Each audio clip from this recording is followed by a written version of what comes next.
Well, welcome to day 2 of the Centre Court MBA Festival. Perhaps some of you have already been enjoying some of the individual discussions that we've had with students from top business schools all around the world. Very interesting, some of those candidates that, of course, received multiple offers. Now, that's a great problem to have, right? When you've applied to 2 or more schools, they'd all love you to show up. And then you have to go through the process of making those choices. Well, that could very well be the case for the 3 wonderful schools that will be joining for this admissions panel. And don't forget, later on, my co-host John Byrne will be sitting down with the deans of, Berkeley, Haas, and the Asia School of Business, and also Emory. And then there will be a Ross MBA, who is the EVP at the Minnesota Vikings, Martin Nance. Great to hear his leadership path. And so I'll start with a dear friend, Diana Economy, who is the director of the full-time MBA admissions at Michigan Ross. Diana, do you remember reading Martin's application? You know, Martin has been out for some time. He actually got his MBA right after I did, so I wasn't on the admissions team. But Martin was an NFL player prior to getting his MBA. So you can imagine that must have been a really unique application. And in fact, we have an MBA who earned a silver medal in the Olympics last night, too. So, there may be some of you out there that have got really unique experiences or backgrounds, or maybe really identify yourself as non-traditional and know that you have a home in our MBA programs, just like Martin and like Mike, our silver medal diver from last night. Fantastic. Well, you're completely on theme for, somebody said to me today, oh, what day is it today? Thursday? And I said, no, it's day 6. As we really get drawn into those activities. So whether you're a Viking or an Olympian, or of course, if you're the Associate Director of Admissions at CMU Tepper, which is the case for Jackie Otto. Lovely to have you with us, Jackie, and also Casey Jones, who is the Associate Director of Admissions at Illinois Gies. And as we've observed with your colleagues from other top schools, it's been a very, very busy year. No letting up. I'm glad, Jackie, that you're able to get away and do some kayaking a few days ago, because, of course, the next admissions cycle lies in front of us in just a few weeks. As you reflect on the year gone by, of course, a year ago we were offering extended final round 3 or even round 4 deadlines. This has been a very busy year. What have you seen at Tepper? Well, recently we've been able to close the application for this fall class. And I think that there was sort of a clap heard around the world with our admissions team that we were able to have some closure this year to wrap up our process. Things have certainly changed a lot in this last year with working from home, connecting with candidates in a virtual capacity, which certainly brought a lot of positives and silver linings too, that we could reach folks in different places and spaces around the world that maybe we couldn't travel to before. It allowed for them to connect with us when it was convenient for them as well. So it's been an exciting and busy time. And I think right now we're just looking forward to the students that are coming to Pittsburgh. Many of them have shared that they're already here. And I love this time of summer in Pittsburgh and helping students make this place their home with events and activities that are happening around the city. So it's certainly been busy. We've had a strong application volume this year.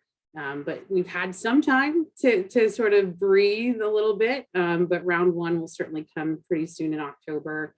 And we have other master's programs that we're still recruiting and interviewing for. So it's not much time, but there's a little bit there. You were describing, Jackie, just before we started this live stream, that of course there will be a wonderful moment for your second year students that show up, who of course have followed so much the program virtually, and now they actually get to sit next to one another with the appropriate social distancing, of course, and actually share that classroom experience. That'll be a precious moment for them. Yeah, and I'm excited to meet them too. I mean, we've gotten to know these candidates so well through the opportunities that we've had, and I miss that part about admissions. I'm sure Diana and Casey, you might identify with this as well, that's a part of the energy that we love to see, is getting to know students where they are and who they are. So I'm excited to give some hugs if we're able to, and connect with them as appropriate with the social distancing and guidelines that we have. That's right. We don't want you starting the next cluster. Casey, I suppose that idea of getting to know candidates so well on paper, and then through Zoom interviews and other parts of the admissions process to then actually have them come in. What's the last year been like for you at Gies? Yeah, so actually here at Gies, we only offer an online MBA called our IMBA. We suspended our residential and professional on-campus programs pre-pandemic and really felt that our strongest asset was our online platform. So we're in a unique situation where we didn't have some of the challenges that others experienced throughout the pandemic. That doesn't mean there weren't some challenges and a lot of changes over the past year. We really saw, of course, a growth in the online space, and our team took that advantage to offer continued intake. So we now intake individuals into our IMBA program 5 times throughout each year. And so it is constantly nonstop. But we are really excited, although we are an online program, to have opportunities to still meet our students in person, not just here on campus, but across the US and through global immersion opportunities. So we do have a meetup planned in San Diego this August, and then we are planning to do our large event on campus this September called iConverge. So it's still that great opportunity to connect with people in person, and we're really looking forward to that this fall. Right. Diane, we've both watched the ebbs and flows of admissions cycles, all too often, whether it was with the internet.com bubble bursting or the financial crisis of 11, 12 years ago, people figure, well, this might be a great time to go back to business school. So busy year, initially many US applicants. Do you think things then changed with a change of administration in the White House and that you're seeing much more international demand? That is a really good question. And I think that's still sort of to be seen here in this coming season in terms of the impact that that's going to have. But we're certainly hopeful. I mean, it's, the percentage of international students that we have in this incoming class is certainly much, much higher than it was the previous year when we offered deferrals to students who were struggling to be able to come to the US to study. And so we're excited to be, back up to where we would otherwise be. Close to a third of the class, right, is coming from outside of the US. So that's been really great. And in terms of demand overall, last year we had really the most successful year we've ever had on so many different fronts: application volume, the class profile, across pretty much every metric. And, one thing that was nice about this virtual environment was the opportunity to be very inclusive, to offer, ourselves up to, engage with candidates from all over the world. We had some events where we would have, 60, 70, 80 countries represented in terms of the registration.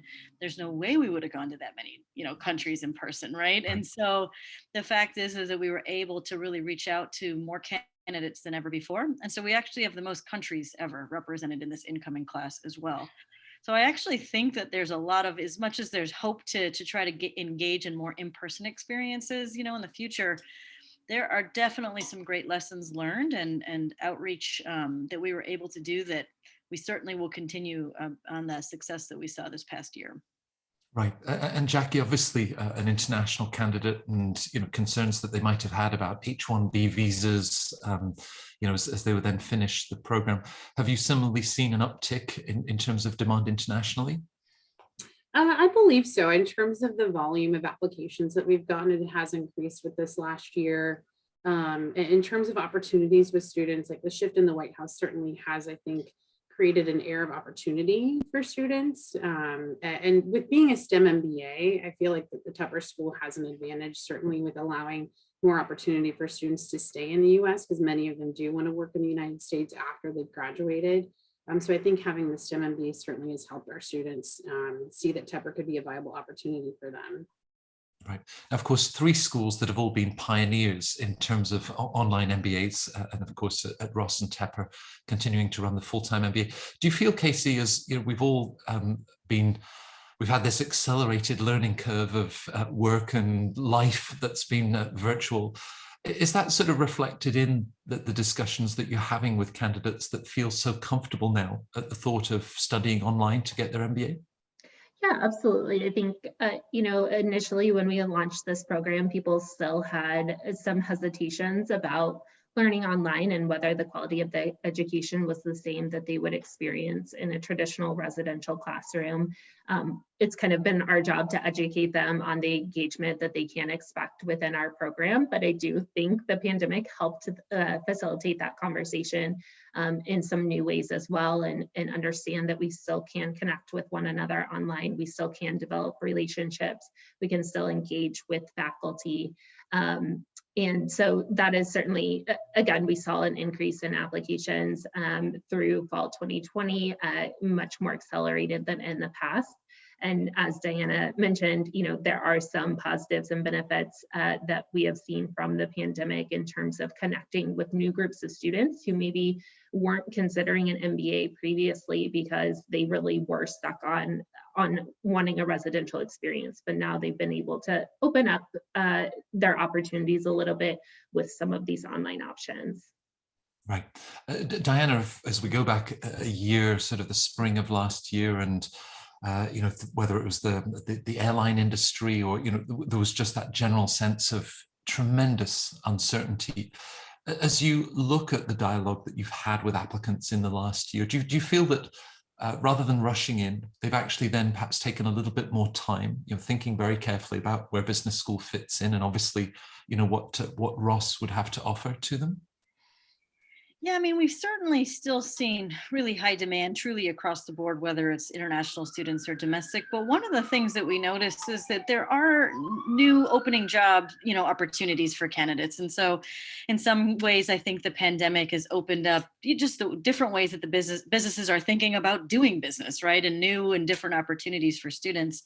And so maybe what we saw a little bit more this year than we might have in other years is people weighing whether to come back to the MBA or more promotional opportunities than there might have been 12 months ago to be able to consider as, again, companies evolve their business models and think about how they're delivering services to customers, for example.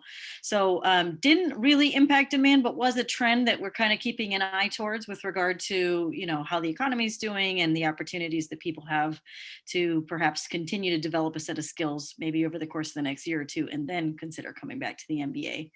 The pretty consistent theme, even if people stayed at their jobs, maybe because of a promotion, was I still really want an MBA, right? It's still like something that's always been on my mind and something that I've always wanted. And so although there's promotions in front of me and it's going to help me gain a set of skills over the next year or two, I think I'm going to be a stronger MBA candidate as a result of that, and maybe better position to take advantage of the MBA by taking advantage of the promotion. So interesting times. We'll see kind of how that plays out and how economically things progress.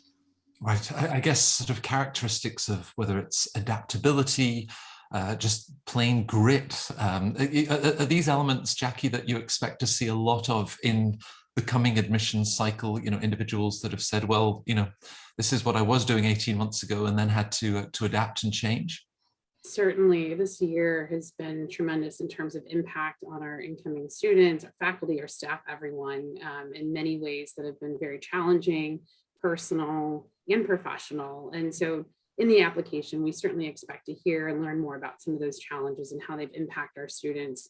An essay that we had last year was about adversity, overcoming challenge. So I'm definitely being prepared for more and more of those answers. And it helps us see a different side of our students in the application that we don't get to see in their transcripts or in their resume necessarily. So it's something that I really enjoy learning about students, about who they are, what they've gone through, the journey they've had before they start the MBA program. Because certainly the MBA is very transformative, but this past year and going through the pandemic has certainly impacted a lot of students in many ways. So the essay is certainly a place that I'm certain I'll hear more about this, as well as the interview. It was a very prescient choice of essay. Now, we've all been able to find a little bit of time to catch up on Netflix series, but of course, Casey, actually then combining work commitments with an online MBA, are you then looking for the capacity of an applicant to sort of effectively and successfully juggle those shared commitments? Absolutely. And that's one of the main topics that we discuss in the interview is how you are going to balance everything. For most of our individuals in our online program, they are full-time working professionals. They're also committed to future development personally and professionally. And so they are involved in a lot of things, and it's certainly doable. And we see, of course, success within our students, but we just want to ensure that they've taken a little time and thought of how they are going to balance these things. Most applicants going into an MBA program are high achievers, and they hold themselves to very high standards. And so we do hear, they want that A because that's what the expectation is. And so sometimes it's talking about really, you don't have to strive for every single point, but just learning the content and curriculum and being able to apply it is much more valuable in graduate studies. And the career curated content that we offer, students are seeing those implications in their career. They don't have to wait until the end of the program to be applicable in further growth. Right. So there you have an array of passports, Diane, a record sort of international community that's joining you in Ann Arbor. As you then dig deeper, beyond GPAs and GMATs, how do you then look to assess that sense of fit? And you're a very demanding program, as Casey was describing. What are some of the clues that you identify and say, yeah, no, they're going to thrive and flourish? Yeah, I think one thing candidates don't realize is, the first lens of your application, of course, is the academic portion that we're taking a look at, right? So if we have your test score, your academic transcripts, and even any elements of your professional experience that may give us confidence of your likelihood to be successful in the classroom. But that piece actually takes us less time than exactly what you're talking about, right? The leadership skills, the fit, the other traits that candidates are going to be bringing into the program that help us get a good fit and understanding of fit. And so that's where we're taking a look really closely at the essays. We're taking a look at what your recommender says about you, right? To get a better feel for who you might be as a classmate.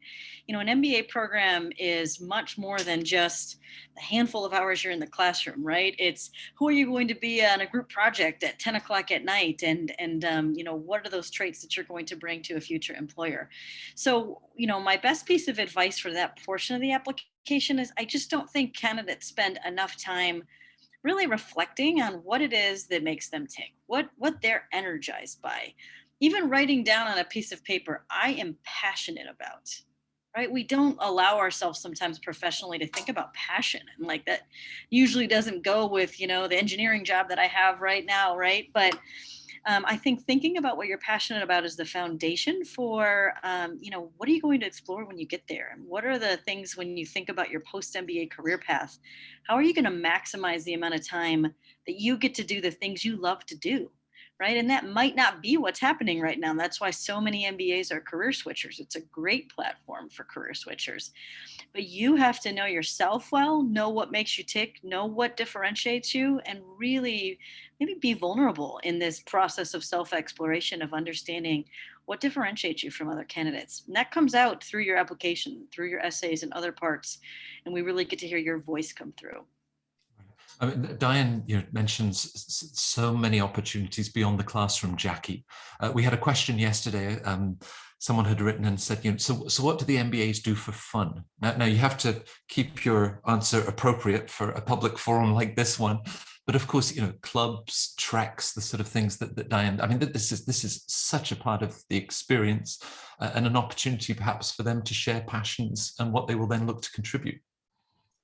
Yeah, certainly. Our students are very active and busy in the clubs, whether it's professional or social or affinity organizations.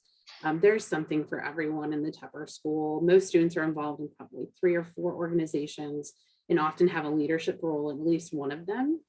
So they certainly have a very active and busy life outside of the classroom, as well as in Pittsburgh. There's a lot of opportunities here for students as well as families, because we know that they might be bringing a spouse or partner with them as well. And one of my favorite parts about working in admissions is helping students see themselves here with access to outdoor recreation, arts and culture, entertainment. There's just so much opportunity outside of the classroom here for students to explore and share that with their spouses, partners, children as well. But within the Tepper School and certainly Carnegie Mellon, there's tons of case competitions, hackathons, all sorts of activities that our student clubs are doing. And certainly the Accelerate Leadership Center and their programming too is keeping students certainly very busy with all the demands that they have. Right. I guess we could ask any MBA student that's brought their kids with them, the lessons of prioritizing and time management. Casey, I would imagine that for some, working parents, the flexibility that the online MBA will bring them is a big part of their thinking.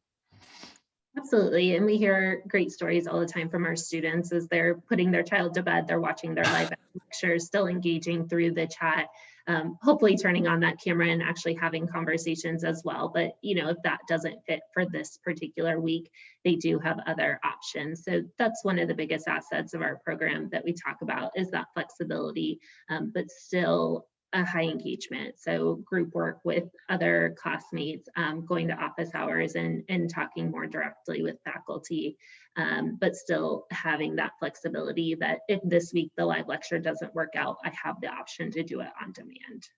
I can just imagine the 8-year-old, mommy, I'd like to follow up on the discussion on discounted cash flow that you were having this afternoon. With a resume and, given your shared experience, that this sort of snapshot and your ability to very quickly, get a sense of, background, places, job titles, where they've studied. I mean, Diana, where do you like to start on the resume? Is it the fun stuff down at the bottom, or looking for progression as they've, taken on one role and new responsibilities? I'm glad you mentioned the resume because it is the first thing I take a look at when I open up an application. Number one, before I look at anything else, because to your point, it kind of grounds you in a whole host of things about the candidate. What they studied, what their progression has been, what some of their, accomplishments have been along the way. But I'm also glad that you mentioned some of the elements in the bottom of the resume, because I think that people kind of look over some of those pieces as not that important. It's lower on the resume.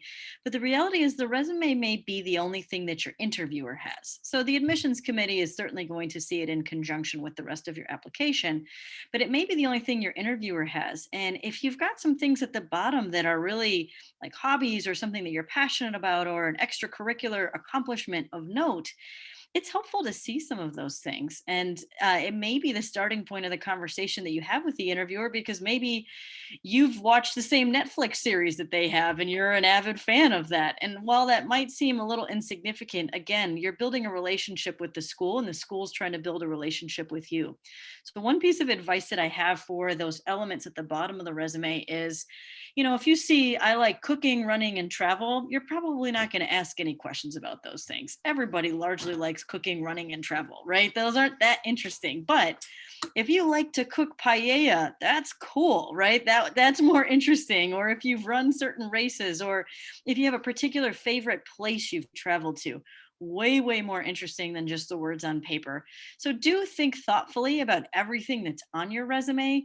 Another tip that I have for the bottom is when people put that they're experts in Microsoft Office, I'd be surprised at this point if you weren't, right? So even if you're going to put technical skills on there, think about the relevance to the MBA, not just to the next job that you're applying for, and how important it is to keep that on there, because it's very valuable real estate in what you choose to tell us on your resume. Anybody that can explain oven temperature for making a decent souffle, that's going to be the icebreaker that begins our interview together. Now, of course, that resume will feed into the voices of recommenders, Jackie. So beyond bullet points, and how you might then sit down and talk with your recommender and share, your business school plans and what you're looking to share with the school. How are you then sort of complementing, but also contrasting what insights and illustrations a recommender can bring? Yeah, the recommendation is a valuable perspective from someone who knows the candidate well, often someone who has supervised them. And with the questions we ask, we really get to know more about the students and their interactions with others, their teamwork, collaboration, and areas for growth. We know that everyone comes to the program with an opportunity to develop further, and that's okay. We expect that. So I think having that external perspective is valuable for us to see how they might function in a very professional environment. And that insight is really valuable for us in the application, and how they might present to recruiters, as they're looking for an internship or post-MBA experience. So I highly encourage students to learn more about the recommendation process at each school. They might be very different in who they're asking for or how many.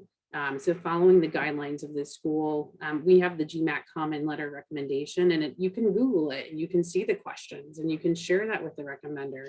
So giving them as much notice about the process for each school, I think, is incredibly helpful for them to advocate for you, as well as sharing the knowledge about what you want to do, where you would like to see yourself. So the more information they have, the easier and better it is for them to create a timely recommendation. Usually that's one of the components that comes in last in the application. So sharing the time, the expectations that they might have about what to share about you is certainly helpful too. Right. How are you able, Casey, to identify the sort of time that an applicant has taken to really get to know the school and the program? It's not that they've got to exhaustively memorize every page of your website, but you're obviously looking for that sense of alignment. And Diana talked about sort of the energy that they will bring with them. So what would your recommendations be, and how to effectively do that research? Sure. So actually our essay prompt kind of alludes to that, and we do ask why you feel that Gies Business would be a good fit for you. And it is very apparent in a lot of the essays that we read how much research a candidate has done on the program based on that response. It's also something that we talk about quite at length within the interview process. To your point, I hate when people read, something specific from the website to me. I know what it says on the website. I want to know how this curriculum is going to impact you and your goals and your future. So that's the important thing to talk about, that you really have an understanding and not can copy and paste. And so if you can talk about how the curriculum fits your needs, also the mission of our program, we kind of have an effort to democratize education. That's been something that has been very important to us. And so if that also matches your goals and aspirations, we can see that this would be a good fit for you, that you've went to a webinar, that you've talked to someone with our team, and do feel like you'd be a good fit beneficially on both sides. Got it. Diana, I know that you love what you do. Sujin loves what she does. It's what makes you, such wonderful professionals and ambassadors for Ross. But there is sometimes that sense, an intimidating admissions office. They don't know that you're all dressed in maize and blue every day. But you're giving them this wonderful opportunity, a gift almost, to step back from the busy lives that they're leaving and really thinking about next steps. You talked about, what are you really looking to achieve? Can you tell when an applicant has really embraced that or even enjoyed this opportunity to apply to school? It's such a growing process. There's this notion, of like, before you're applying to schools, which schools make your list and the exploration that goes into that. And then there's the, once you've applied and put together your application and you've been invited to interview, then there's, some more exploration that goes into that. And then once you've hopefully got into more than one program, it's, where are you going to fit? Where are you going to spend that time? And so this process really evolves a lot throughout. And so one of the pieces of recommendation that I have, and I'm sure many of you have maybe a spreadsheet that sort of highlights, okay, here's some schools that I have, and here's some criteria that I have, or I want to know that they have the entrepreneurship type program that I'm looking for.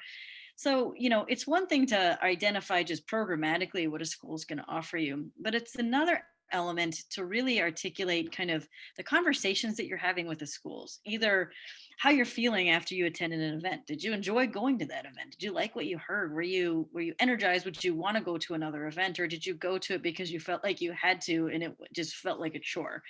Those are some of the early signs of sort of, are you gravitating towards a school or not, right? And the same can be said if you're talking to students or alums. Were you energized by that conversation? Would you want to talk to somebody else? Keep track of those things as well on your spreadsheet. How did you feel as a result of the people that you were talking to? Because I think if you talk to one or two people from a school, or you go to the one event that's very specific to your part of the world or an identity or something, your career interests, you're going to hear what you want, right? You're going to hear what you would expect to hear from that school or from that alum. They're going to tell you a great story. But are you hearing consistency maybe in the second or third or fourth person that you're talking to? Somebody that doesn't come from your same country, somebody that maybe isn't studying the same thing that you're interested in. Not that they're saying the same story about the school, but that there's a similar level of reflection in terms of how they're experiencing the program. It's that consistency that you want to listen for, because I think that's going to give you a sense of really what the program's all about, and that's going to be the baseline for understanding fit. Now, for this Centre Court Festival, we have the theme of responsible leadership, which has been reflected in interviews that we've done with your alums and with senior staff. Jackie, I had the immense pleasure of sitting down with your colleague Leanne, who heads up the Accelerated Leadership Centre. She's an absolute joy. And I was blown away by the level of mentoring, coaching, support. But at the same time, of course, this is part of what you're offering, this extraordinary leadership journey at any three of your schools. So in the application, you don't already have to be that leader. I mean, that's part of what they will then be exploring with you at Tepper. It's okay not to have all of the answers, right? Oh, definitely. I mean, that's the value of the MBA, is to have these opportunities to grow these skills and to practice them, to fail fast and forward with their classmates, to help them and give them feedback, as well as the coaches. The Accelerate Leadership Center coaches are phenomenal staff members. They're more like life coaches, really. They support you in and out of the classroom and in and out of the MBA. So with the work that they've done immense work in programming, with workshops, the coaching sessions. Even our second year MBA students get to serve as communications coaches with our students. So helping students along that way, for the students experiencing the coaching and those that are doing the coaching. It's really a team of people within this school that are rallying around each student to help them professionally and personally. So yes, to answer your question, in the application, we certainly don't expect students to have had, this robust or extensive or profound leadership experiences yet. They might have some, and that's great, and we can enhance some of those skills that they have. But even in some of the nonprofits or volunteer experiences, like as Diana was talking about, the end of the resume, highlighting some of that as well. Those are all transferable skills that we'll notice in the application process that I highly encourage students to include as well. Now, MBAs fill the C-suite of the Fortune 500. They build innovative, disruptive companies. And perhaps sometimes, Casey, it can almost be intimidating to think, look at these remarkable individuals and the sort of leadership path that they've taken. But there are many, many ways to be able to share leadership on a much more individual level. Can you give us some examples of how someone, might then reflect on, what they've done, perhaps whether at work, in their community, that reflects their potential for leadership? Absolutely. And our program's a little different than some residential, as our average student does have pretty significant work experience, typically 11 to 13 years as the average. And so a lot of them are able to reflect directly on professional experience, but if not, it's not something that we require coming into the program. And as others have mentioned, there's a lot of opportunities to demonstrate that leadership outside of your professional life as well. So talking about that is a great opportunity. One thing that's a bit unique that I love to see is if a student does have leadership experience, a letter of recommendation from someone that they have supervised. And I know typically we say we want to see letters of recommendation from your supervisors, but some of the best feedback I've heard is from someone's direct report and how that individual that is applying to our program was a great manager, or the traits that they had displayed in the workplace. And I think that tells a really great story. So if you have the option to add additional recommenders, that's something that you may want to consider. It's also something that you may want to consider in an optional essay, if that's an opportunity to do so, is go a little more deep into leadership, specifically if it's not something asked in those traditional prompts. Right. And those course opportunities, long before a business school we won't mention from Boston developed their field immersion, Ross was innovating with the map. Diana, tell us about the map. What are we looking at as we describe that map, and the sort of leadership lens, I guess, that it's holding up to your students? Yeah, I'm glad you asked that because, MAP is the last 7 weeks of your first year of the MBA. So a full quarter of your MBA, rather than being in the classroom, you're going to be on a consulting like engagement. And so full time, that's what you're doing. That's 100% of your coursework is working for major international tech companies, NGOs, Fortune 500, startups, you name it. And so if MAP is 7 weeks and your internship is 10 to 12 weeks, it's really like a second internship for our students. So it's very, very immersive. And as it relates to leadership, you get a chance to rank the projects that are most interesting to you, which means you might be on a project in an industry or function that you've never worked in before, maybe a country that you've never been to before. And you're going to be with 4 to 6 peers that come from all different backgrounds. And in 7 weeks, you need to figure out how to add value to that client. And so while you do have faculty advisors who help to maybe challenge some of your assumptions or help you think about some of the data collection, it's really up to the team to lead that project to its successful conclusion with the MAP sponsor. So we spend a lot of time, leading up to MAP, but certainly even the first week of MAP itself is a full week on client engagement and leadership and project management, and how do you influence without authority? Because you're a team of 4 to 6 MBAs. There isn't somebody who's the manager or senior manager or something on this engagement. You have to figure out how to work together to add that value. So it's an incredible immersive experience for our students that then translates right into their internship, because they go from their MAP project straight into their internship. And so we have a lot of students say, I'm really glad I got a chance to be in that environment and to essentially practice the skills that I'm ultimately hoping to apply on my internship or after school. So immersion is a great, great way to learn. Reflection has to be bundled with that immersion, right? It's not just doing something, it's potentially failing, right? Learning from your mistakes and wrapping that whole experience with a very supportive community so that you feel comfortable taking on these risks during school where you can learn and grow. Right, learning from our mistakes. There's a great trigger for a question to Jackie. This sense of applying and saying, I must show that I've been a success at everything that I've tried to do, everything, and yet life doesn't work that way, and it is so often through the challenges that we might have overcome. So is there room, perhaps even in the application, Jackie, to show that sort of vulnerability and something that was really hard or that we failed at? And yet what you are then able to sort of draw from that is so positive.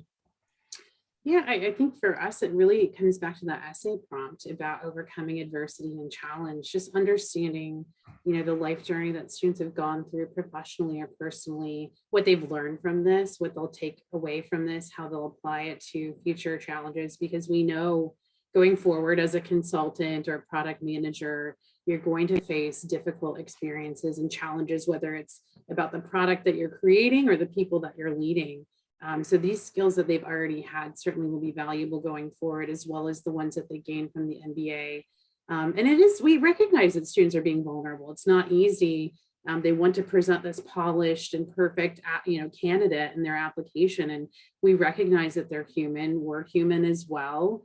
So I think just being self-aware and recognizing some of those areas for growth and opportunities that we can help with are certainly going to be valuable for us in looking at their application.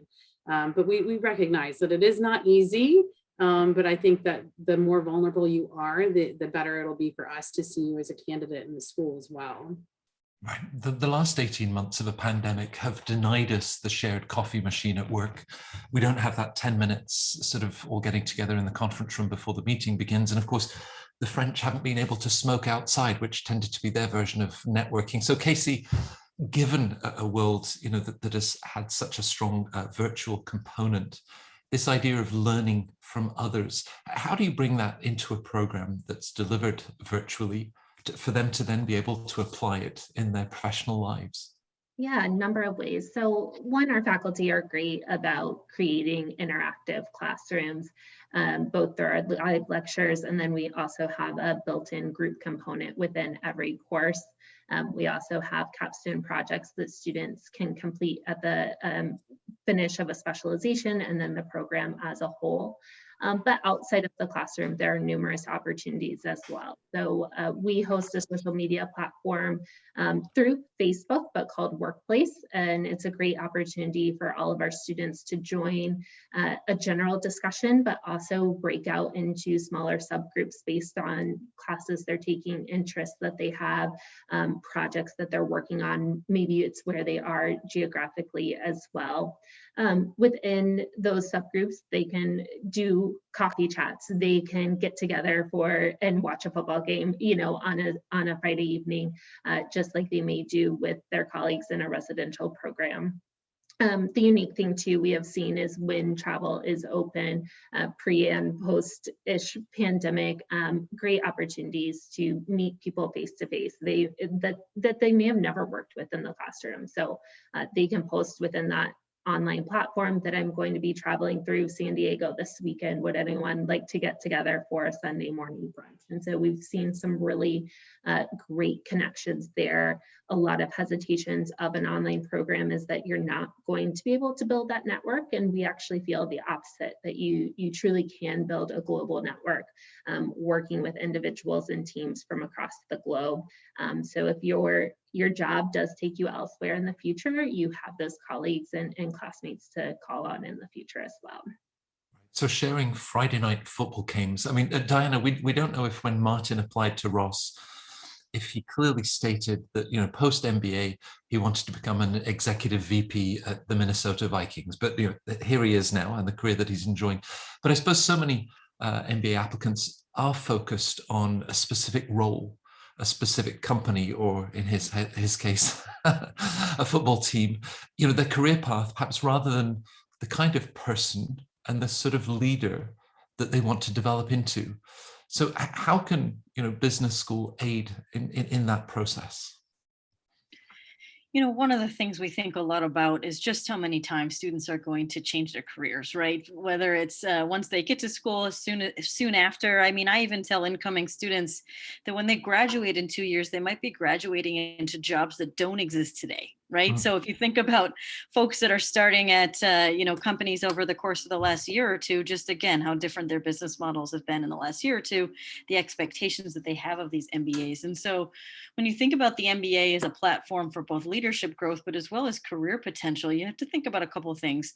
One, I think, making sure that you're taking advantage of a variety of experiences during your MBA. So yes, be focused, think about what you want to do after. But for example, we have a lot of students engage in entrepreneurship at Michigan Ross, a lot, right? And, it doesn't mean that the second that they graduate, they all go start their own businesses. But a couple of years later, a lot of them do, right? And so making sure you're getting some of these very unique experiences that you can get through an MBA program while you're there to set yourself up for professional success immediately after, but also long-term. Like somebody like Martin, he actually came as a brand manager from Pepsi, on some of their sports products. And so he always kind of had sports as a foundation. So it's a very natural transition. It was NFL plus Pepsi, right, equals, head of marketing for an NFL team. So, keeping that long-term goal in mind is important, and using the MBA to build a set of skills that you can build upon later on your career, not just immediately after. I think the other thing to think about is the strength and distribution of the alumni network at the program that you're going to. At Michigan, it's important both who's graduating from the MBA program, but people that graduate from the University of Michigan identify with being a Michigan grad. So as an MBA alum, you can just as easily pick up the phone and call a JD alum or an undergrad alum or an engineering alum, and they're going to be willing to help you out. And so really leveraging that network as you grow as a leader, keeping in mind those relationships and how you might leverage them going forward, I think is going to give you those opportunities to grow and to progress, just like Martin has. Right. And Jackie, presumably, you've seen those applications, people stating their career goals, but they'll then spend 2 wonderful years with an incredibly diverse, open-minded, entrepreneurial, diverse bunch of classmates and end up doing something completely different. So, they don't have to have sort of worked out exactly where they're going to be post-MBA. This is part of the journey and part of exploring. Oh, definitely. And we tell students through our 7-step application program called Chart Your Path. We have a series of workshops that they follow And in our application series, we talk about the application goals being in pencil and not in pen. We don't take out your application when you graduate, and say you can't graduate. You said you're going to do this and now you're doing that instead. This really is a growth opportunity for you to figure out what you enjoy, what you're passionate about, what you don't like, and you don't know what you don't know until you're in the program. Some of these things might be very new to you, and create this excitement that maybe you didn't have before about marketing or finance or something else. So know that we don't expect you to have everything charted out exactly about what you want to do, how you're going to get there. Part of the program is to be open to opportunities, to be curious. We encourage students to be curious and ask lots of questions and to speak with resources in the school to help guide them along the way. But certainly there are a lot of students that have changed their mind. There was one alum who wanted to go into consulting and ended up going into entrepreneurship and creating a vertical farm company with their classmate, and had no intention of doing this during the application, but glad that they had the opportunity to be at a hackathon that changed their trajectory completely. Right. If I was to sit down with Gies graduates, Casey, and so they finished the program, what might they sort of share with me in terms of some of the highlights, or even perhaps some of the unexpected things that they learned about themselves or that were part of the program? I think for a lot of our graduates, it is the network that they create and the engagement, and that was something that they didn't maybe understand was as important to them as they were going into an MBA initially. We hear hesitations, but we also hear from students that that's one of the biggest components that they were looking for. And so again, the outcome of that, of course, with our program, the return on investment is incredible as well. We're offering the opportunity for an MBA at a much lower price point than a lot of our peer competitors. And so how they've been able to take what they learned in the classroom and further that career trajectory, that's a goal common to a lot of MBAs, but I think, again, as I mentioned earlier, they're able to do that very early on in their program. It's not just the 3 letters at the end of their name following completion, but really the content, the knowledge that they're gaining and how that's making an immediate impact on their career. We've just followed on from a couple of individuals I mentioned who had applied to several schools, which is often the case, and had this wonderful problem of multiple offers. Now, Diana, in that situation, you've talked about alumni, you've talked about sort of talking to multiple people to get their different perspectives, that different lens. If someone is sitting on an offer from Ross and another great school, what do you think is then the most helpful for them to really be able to make the right decision for them? I'm glad you said the latter part of the right decision for them, right? So there's not a one size fits all approach to, the decision set between school A and B. I think if you find a school where you are really going to thrive, you're going to get more out of that experience. You're going to feel more authentic. You're going to be more yourself. You might feel more comfortable stepping up in different situations, right? And so, if you go and you're really passive in that program, sure, you're going to leave with your MBA. You might even have a good job along the way, but did you really engage deeply in that experience and get the most out of it? And so only you know that for you. And that's one of the reasons I suggest that even before you've started the application process, talking about what are you passionate about, right? What's your true north? Because what's going to happen with an MBA program is that you're going to have, your direction, and the MBA program is going to wrap a really great toolkit, right, around an already great product. Right? You've already got great skills that you're bringing, and we're going to give you a great set of tools around that. But it really is going to be up to you to leverage that in the best way possible. And I think you're only going to do that when you feel you're both challenged as well as supported during that experience, because there's a lot of great MBA programs to choose from. But there's probably only one great program for you where you are going to be able to be your best self. And that's where kind of keeping track of some of these relationships, conversations, things that you felt along the way, and going back to what are your goals and how is that program going to uniquely help meet those goals? Right. You talked, Jackie, about silver linings of the last year. And of course, as so many webinars, info sessions, and being able to reach 4 corners of the world. There will be, we hope, the opportunity to travel and organize events in different countries as you used to do. But what would you really keep on, in terms of feedback that you've had from applicants of, this was just really helpful, it was really insightful, please keep organizing that? I think it was the Chart Your Path program that we created this last year. I know I've talked about it several times already, but it's 7 steps that students follow that helps them learn about the school, whether it's the resources in the curriculum, the faculty, the student community, life in Pittsburgh. There's an opportunity to connect with current students that are ambassadors to the program. Students can schedule time to connect with an admissions officer to have a 30-minute chat. And at the end, they get an application fee waiver. So there's really an incentive to go through this program. And we've seen our stronger applications because of it. They have an informed interest about the school and what it is that they're going to get out of Tepper. So the quality of applications certainly has increased with this program.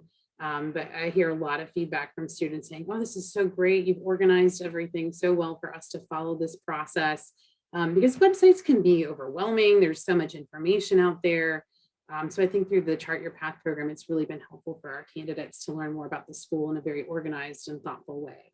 Right, and next steps, both for those that are joining us live, and of course, if you're watching this on the Poets and Quants YouTube channel, and you're thinking, right, I'm thinking about full-time, I'd like to compare that to online.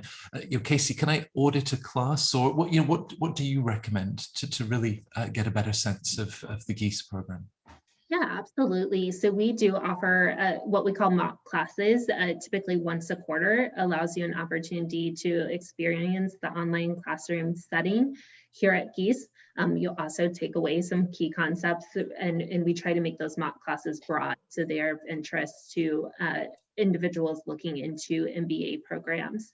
We also have options to take classes as a non-degree student. So maybe you are interested at this time in just a particular course or specialization. You have that option to do so, earn a certificate in it. And then if you're interested in the degree later on, that stacks right into the degree requirement. So we kind of call it those bite-sized increments, whatever you're comfortable with. The stackability component of our program in particular, but I do believe a lot of online programs have that option as well. You can build up to your comfort level. Right. You've talked, Diana, about things that energize you and sharing that with the school in the application. And just 60 minutes ago, you shared with us the excitement that you have of the class that you've just brought in. They're as international as they've ever been, and you bring all of these wonderful characteristics. What do you love so much about you? Because you're energized, just talking about a class and one of many classes that you've brought in.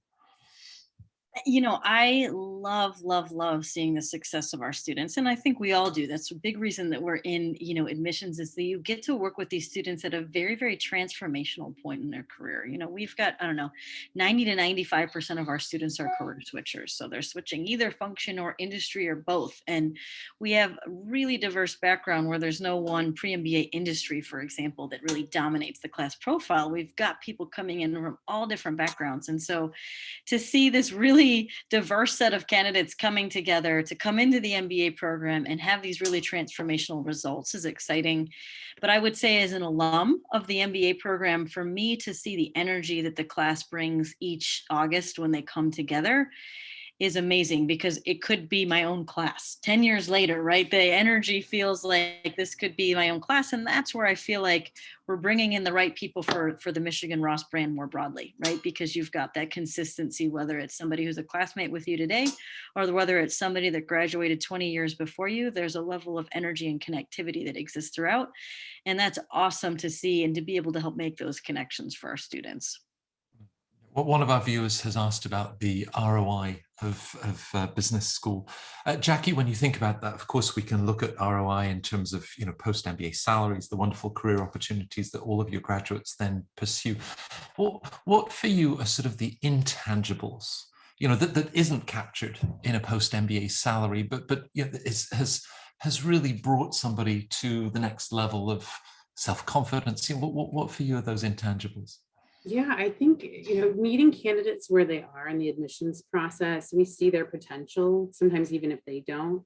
we see an opportunity for them to grow and learn through our MBA programs. And there was a student that I interviewed who certainly wasn't as confident during the interview, but presented pretty well and had an arts background and wanted to go into consulting.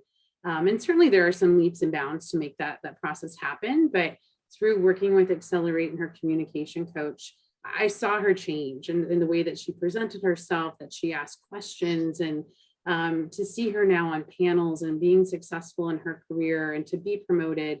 It's just really rewarding to know that you're a part of that process, but we get to see, we have a front row seat to that transformation. So it's not just about, I mean, certainly the salary is helpful. You want to get an MBA for a different career potentially, but I think just the way that you grow in some of your soft skills and leading others, engaging with others is something that we get to see while students are in the program, working in teams, working with their peers. And it's just one of the perks of the job of being in admissions to see that growth happen. Right, and you've talked about, this fascinating point of inflection, in personal and professional development. So perhaps just the final question to you, Casey, and this is, just in terms of investing in oneself. If there's anything perhaps that we've learned in the last 18 months with all of the loss, the sacrifice, so much disruption to our lives and families. As you think about then doing something for yourself, making that investment and going to business school, it's always a good time to do. I mean, this might be a better time, I'm not sure, but it's always a good time to invest in yourself, isn't it? Absolutely. And to your point, you can't predict the future, right? 2 years ago, none of us would have predicted the past 18 months. So if we hold off until we feel like the time is right, likely something's going to have changed. One of the benefits of our program in particular, as I mentioned, is we do have 5 intake cycles. So you don't have to wait a full year to apply or a full semester. You can start right away with the degree application or try out a course or try out a specialization. It is so important to invest in yourself. And again, you don't have to wait to do it. You don't have to be scared to do it. I think a lot of people feel the MBA application process is very intimidating, and it's really not. So once you look at it and look at the individual pieces, don't be intimidated. Don't be intimidated to talk to admissions teams, to talk to current students, alums, etc. We love what we do, and we love making those connections and seeing the progress over time, whether you're in the recruitment cycle or in the application cycle, or you're deciding between schools. We still want to connect with you, and we do want to provide a good fit. So reach out at any time, attend those multiple events as we talked about, and ultimately do this for yourself and invest in yourself. Right. Well, I'm sure that the Minnesota Vikings have all of the cheerleaders that they need and a significant fan base, but with my co-host at Centre Court, John Byrne, we are enormous fans of business school. And I think that the sort of the enthusiasm, the warmth, the encouragement that all 3 of you have brought to this panel is perfectly captures why, and how you've all shared the sort of journey that your students are then able to follow. So Diana, Jackie, Casey, thank you for joining us at Centre Court. Obviously, our viewers will have questions, and we hope that you'll have some great discussions in the chat room. But thanks for such a great panel. Thank you. Good luck. Thank you very much.